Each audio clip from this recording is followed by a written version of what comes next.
No helmet no fuel এই প্রতিপাদ্যকে সামনে রেখে মোটরসাইকেল চালকদের মাঝে হেলমেট বিতরণ কার্যক্রমের উদ্বোধন করেছে জামালপুর জেলা পুলিশ। রোববার বিকেলে শহরের জামালপুর টাঙ্গাইল মহাসড়কের নতুন বাইপাস সড়ক মোড়ে হেলমেট ছাড়া মোটরসাইকেল চালকদের হেলমেট এবং হেলমেট পরিহিত মোটরসাইকেল চালকদের রজনীগন্ধা ফুল দিয়ে শুভেচ্ছা জানান পুলিশ সুপার মোহাম্মদ কামরুজ্জামান।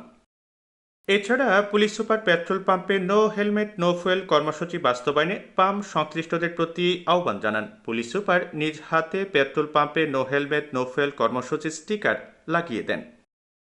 এ সময় পুলিশ সুপার কামরুজ্জামান বলেন, বাংলাদেশে প্রতিনিয়ত সড়ক দুর্ঘটনায় মানুষ মারা যাচ্ছে। এসব দুর্ঘটনায় মোটরসাইকেল চালকরা সবচেয়ে বেশি মারা যায়। এক্ষেত্রে মোটরসাইকেল চালকদের অবশ্যই হেলমেট মাথায় দিয়ে গাড়ি চালাতে হবে। আজকে আমরা নতুন কর্মসূচি আমাদের পুলিশ হেডকোয়ার্টার থেকে আমাদের বলা হয়েছে যে আমরা এই পেট্রোল পাম্পগুলোকে মালিকদেরকে আমরা সচেতন করব তারা যেন হেলমেট ছাড়া ফুয়েল না দেয়। এই নো হেলমেট নো ফুয়েল এই স্লোগান নিয়ে আমরা সারা বাংলাদেশ ব্যাপী এই কার্যক্রম শুরু করছি। আজকে আমরা বিশ্বাস করি যদি এই হেলমেট ছাড়া যদি ফুয়েলগুলো না দেয় তাহলে কিন্তু তারা এই মোটরসাইকেলগুলো চালাতে পারবে না।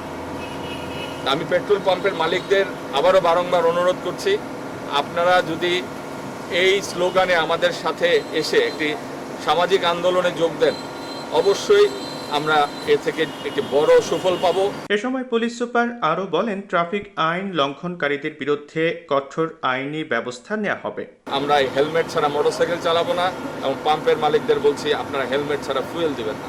আমরা যদি এই দুটি স্লোগানকে নিয়ে আমরা আগাই, ইনশাআল্লাহ আমরা এই জামালপুর তথা বাংলাদেশে এই মৃত্যুর রেট কিন্তু আমরা অনেক কমাতে পারবো। এ সময় অতিরিক্ত police super crime and ops Mohammad Sohel Mahmud, অতিরিক্ত পুলিশ সুপার সদর সার্কেল সোহরাব হোসেন, জামালপুর সদর থানার অফিসার ইনচার্জ মোহাম্মদ মোহাম্মদ কবির, ডিবির ওসি কাজী শাহনিয়াজ সহ ট্রাফিক বিভাগের ঊর্ধ্বতন কর্মকর্তা ও পুলিশ সদস্যবৃন্দ এবং জেলা পুলিশের বিভিন্ন পর্যায়ের কর্মকর্তাগণ উপস্থিত ছিলেন।